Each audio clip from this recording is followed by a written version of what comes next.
ሰላም ተማሪዎች እንዴት ናችሁ? ሁሉ ሰላም፣ ሁሉ ፒስ፣ ሁሉ መልካም። ክላስ አሪፍ ነበር። አንዳንዶቻችሁ ፈተና እንደሆናችሁ ነግራችሁ ነበር። ፈተና ጥሩ ነበር፣ ጥሩ ተሰራ፣ በጣም አሪፍ። ዛሬ ደግሞ የግሬድ 10 ኢኮኖሚክስ ዩኒት 2 ከሚካተቱ ቶፒኮች መካከል ለዛሬ 2.2 ቲዮሪ ኦፍ ሰፕላይ የሚለውን ቶፒክ እናያለን። በዛሬው ቶፒካችን ሰፕላይ ምን ማለት እንደሆነ፣ ሰፕላይ ኦፍ ፈንክሽን፣ ሰፕላይ ኦፍ ስኬጁል እንዲሁም ሰፕላይ ኦፍ ከርቭ ምን ማለት እንደሆነ የምንመለከት ይሆናል። ከዚህ በፊት ላይ ስፔሻሊ ስለ ዲማንድ ቲዮሪ ተመልክተን ነበር። ዲማንድ ከርቭ፣ ዲማንድ ፈንክሽን እና ዲማንድ ስኬጁል ምን ማለት እንደሆነ አይተን ነበር። ሶ ከዛ ጋር ተቀራራቢነት ያላቸው ነገሮችን በዛሬው ቪዲዮአችን የምንመለከት ይሆናል ማለት ነው። ስለዚህ መጀመሪያ 2.2.1ን ከማየታችን በፊት መጀመሪያ ሰፕላይ የምንለው ምን ማለት ነው የሚለውን ነገር እንመልከት። ከዚህ በፊት ስለ ቲዮሪ ኦፍ ዲማንድ ስንማር ስፔሻሊ ዲማንድ ፍላጎት እንደሆነ ተመልክተን ነበር። ሰው ዛሬ ደግሞ ሰፕላይ የሚባለው ኢናማሪክ አቅርቦት ማለት ነው። ስለዚህ አቅርቦት ምን ማለት ነው የሚለውን ነገር አይተን ወደ ሌላው ቶፒክ እንሄዳለን ማለት ነው። ሰፕላይ ኢዝ ቪዲዮውን ስላቋረጥኩባችሁ በጣም ይቅርታ፣ ግን ይህን ቻናል እስካሁን ድረስ ሰብስክራይብ አላደረጋችሁ፣ ሰብስክራይብ አድርጉ። ይህን ቪዲዮንም እስካሁን ላይክ አላደረጋችሁትም፣ ስለዚህ ላይክ አድርጉ አድርጉ እንጂ። እሺ ስላደረጋችሁ እናመሰግናለን። ቀጥታ ወደ ቪዲዮ እንመለስ። the various amount of product the producer is willing and able produce and make available for sale the market of the specific time of period a given price. especially ሰፕላይ ወይም አቅርቦት የምንለው ነገር አንድ ካምፓኒ ሊሆን ይችላል፣ ወይም አንድ ድርጅት ሊሆን ይችላል፣ ወይም አንድ አምራች ሰው ሊሆን ይችላል። በተለይም ወደ ገበያው ሊያቀርበው የቻለው ወይም በገበያው ላይ እንዲገኝ አሊያም አቬብል እንዲሆን የፈለገውን እቃ ወይም ፕሮዳክት የሆነ ስፔሲፊክ ኦፍ ታይም ለዛ ፕሮዳክት በተለይም ፕራይስ አውጥቶለት ወደ ማርኬቱ ላውንች ሲያደርገው እሱን ነገር ምን እንለዋለን? አቅርቦት ወይም ሰፕላይ እንለዋለን ማለት ነው።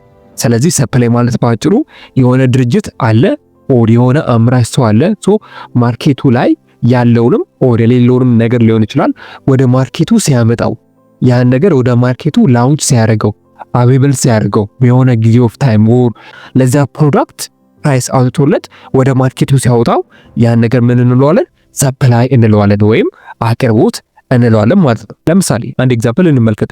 የሆነ ጊዜ ትዝ የሚላችሁ ከሆነ ሽንኩርት ጠፍቶ ነበር። ሽንኩርት ጠፍቶ ነበር ማለት አቅርቦት የለም ወይም አልነበረም እያልን ነው። ስፔሻሊ የሆነ ሳለ ሽንኩርት የለም ተፈልጎ ታቶ ነበር። ስለዚህ በዛ ጊዜ ገበሬው እያመረተ አልነበረም፣ ወይም ገበሬው አምርቶ አለም የተለያዩ ድርጅቶች ያን ነገር ፕሮዲውስ አድርገውት ይዘውት ነበር። ወደ ማርኬቱ ላውንች አላደረጉትም፣ ወይም ማርኬቱ ላይ እንዲገኝ አለም ገበያው ላይ እንዲገኝ አቬብል አላደረጉትም ነበር፣ ወይም ላውንች አላደረጉትም ነበር ማለት ነው። ስለዚህ ሰፕላይ ማለት በአጭሩ ይሄ ነው። አላችሁ ከኔ ጋር ናችሁ? የማወራው ነገር ግልጽ ነው? በጣም አሪፍ። ስለዚህ ሰፕላይ ማለት ይሄ እንደሆነ ከተመለከትን ሰፕላይ ኦፍ ፈንክሽን፣ ሰፕላይ ኦፍ ስኬጁል እና ሰፕላይ ኦፍ ከርቭ ምን ማለት እንደሆነ እንመልከት። መጀመሪያ ግን ሰፕላይ ኦፍ ፈንክሽን ምንድን ነው የሚለውን ነገር እንመልከት። ሰፕላይ ኦፍ ፈንክሽን የምንለው the statement that the state relationship between the quantity supplied the dependent of variable and it is determined say price the independent of variable። ትዝ የሚላችሁ ከሆነ ዲማንድ ፈንክሽንን በምናይበት ጊዜ ዲማንድ ፈንክሽን ማለት በፕራይሱና በኳንቲቲው መካከል ያለው ሪሌሽን የሚያሳየን አለም የሚገልጽልን ነገር ነው ብለን ነበር። ሶ በተመሳሳይም ሰፕላይ ኦፍ ፈንክሽን የምንለው ስፔሻሊ ሁለት ቫሪያብሎች አሉ። እነዛ ቫሪያብሎች ኳንቲቲ እና ፕራይስ ናቸው። ስለዚህ በማርኬት ውስጥ ያለውን የኳንቲቲ ፕራይስ ሪሌት የሚያደርግልን አለም ሪሌሽንሺፓቸውን የሚያሳይልን ነገር ሰፕላይ ኦፍ ፈንክሽን እያለን እንጠራዋለን። እዚህ ጋር ሁለት ቫሪያብል አለ ስንል አንደኛው ቫሪያብል ኳንቲቲ ነው፣ አንደኛው ቫሪያብል ደግሞ ፕራይስ ነው። ስለዚህ የነሱን ሪሌሽን የሚያሳይልን ነገር ነው ሰፕላይ ፈንክሽን የምንለው። እዚህ ጋር ግን ልብ እንድትሉት አለም እንድታስተውሉት የምንፈልገው ነገር በተለይም ሰፕላዩ አለም አቅርቦቱ ምን ላይ ዲፔንድ ያደረገ ነው? ፕራይሱ ላይ ወይም ዋጋው ላይ ዲፔንድ ያደረገ ነው። ስለዚህ ኳንቲቲው ወይም ሰፕላዩ ዲፔንደንት ኦን ፕራይሱ ላይ የተመሰረተ ነው ማለት ነው። ፕራይሱ ደግሞ ኢንዲፔንደንት ነው ወይም ኢንዲፔንደንት ቫሪያብል ነው ማለት ነው። ስለዚህ ሰፕላይ ኦፍ ፈንክሽን ላይ ሁሌም ቢሆን ኳንቲቲው ወይም አቅርቦቱ አሊያም ሰፕላዩ በፕራይሱ ላይ የተመሰረተ ሲሆን ፕራይሱ ላይ ዲፔንደንት ያደረገ ሲሆን ፕራይሱ ደግሞ ኢንዲፔንደንት ነው ማለት ነው። አይ ቲንክ የምናወራው ነገር ግልጽ ይመስለኛል። a single produce supply function community x given is qx ፈንክሽን ኦፍ ፒኤክስ ኢዝ ኢኳል ቱ ኤ ፕላስ ቢፒ ይሆናል ማለት ነው። ስፔሻሊ ሰፕላይ ኦፍ ፈንክሽንን በምንገልጽበት ጊዜ ኪው ኦፍ ኤክስ ኢዝ ኢኳል ቱ ፈንክሽን ኦፍ ፒ ኦፍ ኤክስ ኢዝ ኢኳል ቱ ኤ ፕላስ ቢፒ ብለን መግለጽ እንችላለን። ይህ ማለት ምን ማለት ነው ብለን በምናይበት ጊዜ ኤክስ የሚወክልልን ዓለም ኤክስ ሪፕሬዘንት የሚያደርግልን የሆነ ፕሮዳክት ነው፣ ኦድ የሆነ ኳንቲቲ ነው። ለምሳሌ ብርቱካን ሊሆን ይችላል፣ ጫማ ሊሆን ይችላል፣ ዋትኤቨር የሆነ ፕሮዳክትን ሪፕሬዘንት የሚያደርግልን ኤክስ ነው። የሆነ ሲንግል ኮሚዲቲን ወይም የሆነ ሲንግል እቃን በኤክስ እንወክለዋለን። ኪው የምንለው እንደተለመደ ኳንቲቲ ነው። ስፔሻሊ ኤፍ እንደምታውቁት ፈንክሽን ነው። ፈንክሽን ኦፍ ፒ ኦፍ ኤክስ የምንለው ፒ የሚያሳይልን ምንድነው ወይም ፒ የሚገልጽልን ምንድነው ፕራይሱን ነው። ኤክስ ደግሞ የሚገልጽልን የዛ እቃ ዋጋ ስንት እንደሆነ ወይም ያ እቃ ምንድነው ነው። ኤክስ እንደተመለከተው ኮሚዲቲ ያላለ የሆነ እቃ ፕሮዳክት ነው ማለት ነው። ምን እያለን ነው? ኢዝ ኢኳል ቱ ኤ ፕላስ ቢፒ ከኤ ፕላስ ቢፒ ጋር እኩል ነው እያለን ነው። ይሄ ማለት ምን ማለት ነው? ኤ ኮንስታንት ነው፣ ቢም ኮንስታንት ነው፣ ሂ ደግሞ ፕራይሱ ነው። ከዚህ ጋር እኩል ነው እያለን ነው። ይሄን እንደ ዲማንድ ፈንክሽን ሁሉ በቁጥር አስገብተን ስንመለከተው ግልጽ ይሆንላችኋል።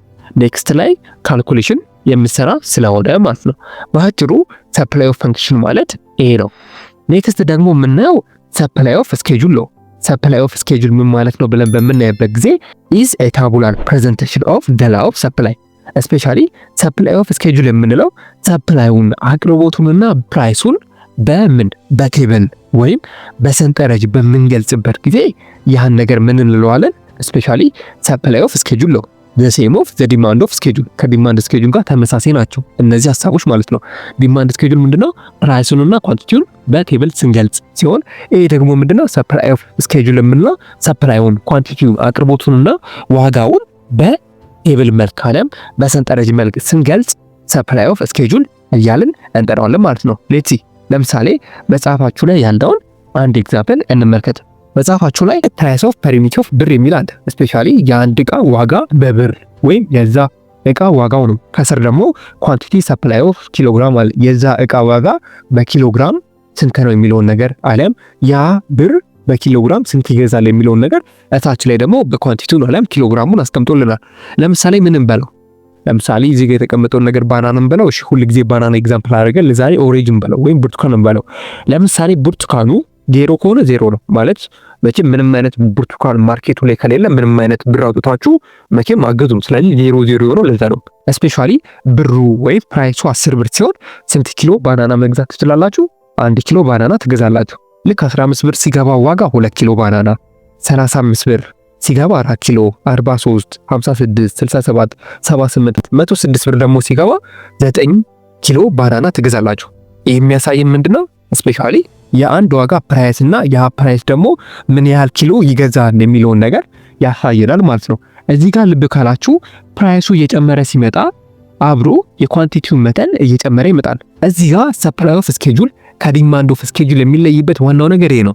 በተለይም ሰፕላይ እና ፕራይስ እዚህ ጋር ፖዚቲቭ የሆነ ሪሌሽን ያላቸው። ፖዚቲቭ የሆነ ሪሌሽን ያላቸው ማለት ፕራይሱ በጨመረ ቁጥር አብሮ ኳንቲቲውም እኩል ይጨምራል። ነገር ግን ዲማንድ ስኬጁል ላይ በምናይበት ጊዜ ፕራይሱ በጨመረ ቁጥር ምን ብለናል?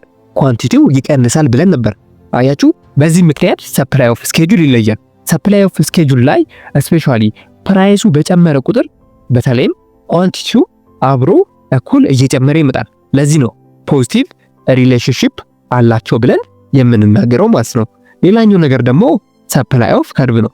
ሰፕላይ ኦፍ ከርቭ ምንድነው? እንደ ዲማንድ ከርቭ ሁሉ ስፔሻሊ ዘ ግራፊካል ዲፒክሽን ኦፍ ዘ ሰፕላይ ኦፍ ስኬጁል ከላይ የተሰጠውን ዓለም በታቡላር ፎርም ወይም በሰንጠረዥ መልክ የተሰጠውን ነገር በግራፍ ስንገልጸው ወይም በምስል ስንገልጸው ግራፊካል ሪፕሬዘንቴሽን ሜተድ ተጠቅመን ያን ነገር በግራፍ መልክ ስንገልጸው ያ ነገር ምንድነው? ሰፕላይ ኦፍ ከርቭ እያልን እንጠራዋለን ማለት ነው። ሌትስ ለምሳሌ እስቲ ግራፉን እንመልከተው።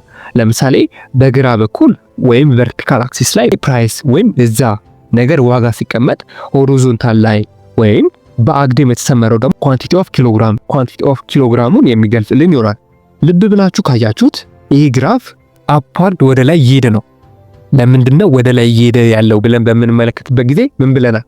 ሁል ጊዜ ሰፕላይ ላይ ፕራይሱ በጨመረ ቁጥር ምኑ ይጨምራል ብለናል? ኳንቲቲው እየጨመረ ይመጣል ብለን ነበር። ለምሳሌ ዲማንድ ከርቭ ቢሆን ኑሮ ስፔሻሊ ኳንቲቲው ምን ይሆን ነበር? ዳውንዋርድ ይሆን ነበር ወይም ኳንቲቲው እየቀነሰ ይመጣ ነበር። ለምን ካላችሁ ፕራይስ ሲጨምር ሁል ጊዜ በዲማንድ በተለይም ስፔሻሊ ኳንቲቲ እየቀነሰ ይመጣል ብለን ነበር። በዚህ ምክንያት ስፔሻሊ ዲማንድ ከርቭ ቢሆን ኖሮ ዳውንዋርድ ወይም ወደ ታች ይሆን ነበር ስሎፑ። ይሄ ስሎፕ ግን አፕዋርድ ነው ወይም ወደ ላይ የተሰመረ ነው።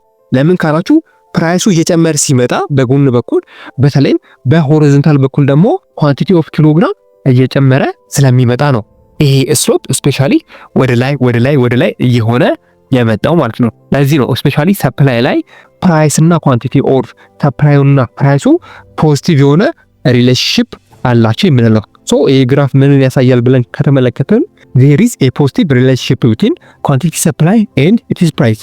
ሰፕላዩና አቅርቦቱና ፕራይሱ ፖዚቲቭ የሆነ ሪሌሽንሺፕ እንዳላቸው ወይም ፖዚቲቭ የሆነ ግንኙነት እንዳላቸው ያመለክትልናል ማለት ነው። the slope of supply curve the law of supply express the direct relationship between the price commodity and the quantity of price። ሶ ይህ በቃ አንድ ህግ ነው። ስፔሻሊ ሰፕላይ ላይ በምናይበት ጊዜ የአንድ እቃ ፕራይስ እና አቅርቦቱ ወይም የዛ እቃ ኳንቲቲ ኦፍ ሰፕላዩ ዳይሬክት የሆነ ሪሌሽንሺፕ አላቸው ወይም ቀጥተኛ የሆነ ሪሌሽንሺፕ እንዳላቸው እንመለከታለን። እሱም ሪሌሽንሺፕ በፕራይሱና በሰፕላዩ መካከል ያለው ሪሌሽንሺፕ ምንድነው? ፖዚቲቭሊ ሪሌሽንሺፕ ወይም ፖዚቲቭሊ ሪሌትድ የሆኑ ነገሮች ናቸው ማለት ነው። ኢትዮ ኮንሰፕት ሴንተር የእናንተው ምርጥ ቻናል